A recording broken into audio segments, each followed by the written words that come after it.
This bridge on GCN Mario Circuit has been a source of absolute pain for anyone who decides to time trial it at a high level.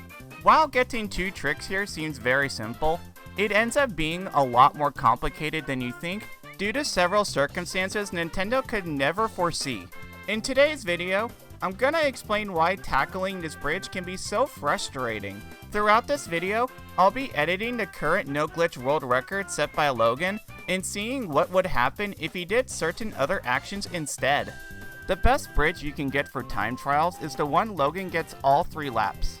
What you want to do is hop on the upslope of the bridge in the right spot, and then land on this flat part here without bouncing. If you do that correctly, you'll get up to 109 kilometers per hour with Funky Kong on the Flame Runner, and then be able to trick again while having it be quite low. The way Logan does this is by holding downwards on the joystick after hopping, as shown here on the left corner.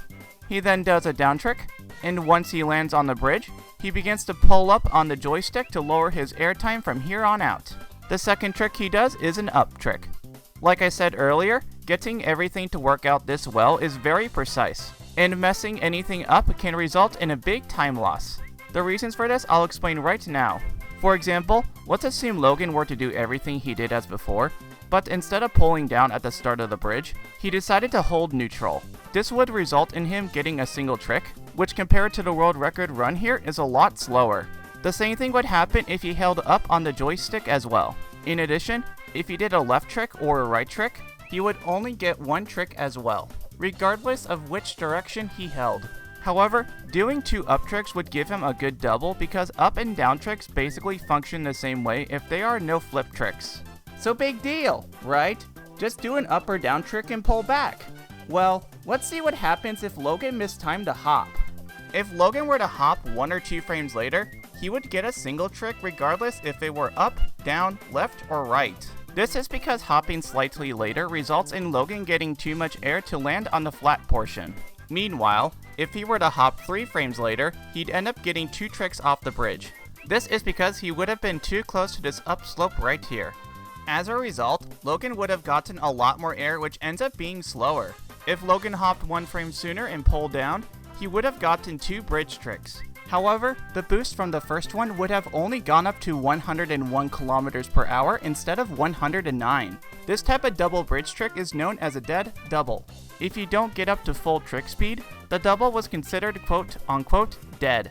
When the dead double happens, it's because you didn't fully land on the flat portion of the bridge. You either landed on the edge between the upslope and the flat top, which you can see where that edge is based on the tiling that I have the arrow pointing at right here, or you landed on the flat top and immediately got back into the air instead of sticking to it. Clipping that edge meant he would have gone back into the air too early for the boost to get up to 109 kilometers per hour. There are many variations of dead doubles you can get. For example here, if Logan hopped 1 frame sooner and did a left trick, he would have landed on the bridge but gotten back into the air immediately. This would have caused him to only get up to 89 kilometers per hour, which is very, very slow. This here is the worst example of a dead double you'd probably get if you were time trialing this track. A similar thing happens if Logan did a right trick and pulled down, though this one was slightly better than the previous one since Funky Kong got up to 95 kilometers per hour. And if I hopped the first frame possible to where you could still trick, he would have gotten a high double trick.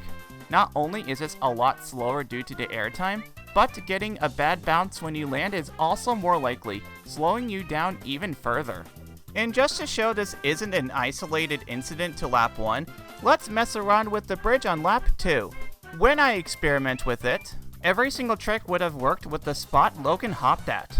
Here, you can see a right trick would have given a good double, as well as a left one. Meanwhile, on lap 1, the only ones that worked were up and down.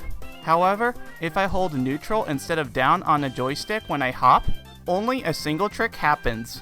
The same thing also occurs with a right trick. However, if I hold neutral and do a left trick, I do all of a sudden get the fast double. So why is this bridge this finicky? Well, it's not like Nintendo intended this on purpose. When they were testing the game, they probably just drove off the bridge and tricked like any casual player would do. They weren't aware of all of this advanced tech. They were just sitting there taking every turn wide, spamming tricks everywhere, turning in their wheelies. In fact, the first instance a world record used any sort of hop on this bridge was back on September 7th, 2008, about 5 months after the game's release. This wonky bridge trick was something that was discovered months after the game came out. The flat part of the bridge isn't that big either, so it just happens to be a very precise 1 to 2 frame window to land on. As for why you get so much variation between the different tricks, it's because of how Nintendo coded the physics in this game. If you notice in Mario Kart Wii, you'll sometimes get random bounces from various things and sometimes you don't. We refer to this random variation either as human RNG or QM, an abbreviation we made for quantum mechanics. In an attempt to simulate real-life physics, Nintendo coded the game to give you seemingly random actions depending on things like what angle you approach surfaces, how fast you are going over them, whether you are doing a wheelie or not, etc. For example, here on Dry Ruins, I get airtime entering the temple here from the slope. However, if I approach it ever so slightly slower, I end up sticking to this temple entrance and save time. And the same logic applies here. Doing things like changing which trick you do can affect how much the bridge works as well as how you move your joystick. Changing even one single input or being a millisecond or two slower can change the outcome of how things turn out in Mario Kart Wii. Now that I've covered how the bridge works, let's show how a bad each failed bridge attempt can get. At least in the context of my examples. In last place is the ultra high double. Compared to the 89-kilometer dead double, which is already slow as heck, it could end up being slightly slower than the worst dead double as shown here. Though really, it can be about the same or even slightly faster if you get this bad double trick bridge to work out slightly better. Then from my examples, the 89 one follows up. After that is the 95 dead double. Then we have this somewhat high double trick where I hopped 3 frames too late.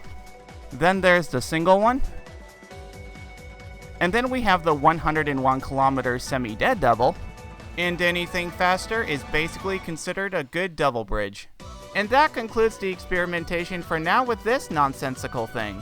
So what have we learned from it? Well, this isn't the most fun strategy to go for. Because of how inconsistent this bridge is, getting it to work all 3 laps is a massive challenge. For years, world records couldn't even get this to work on every lap. And the worst part?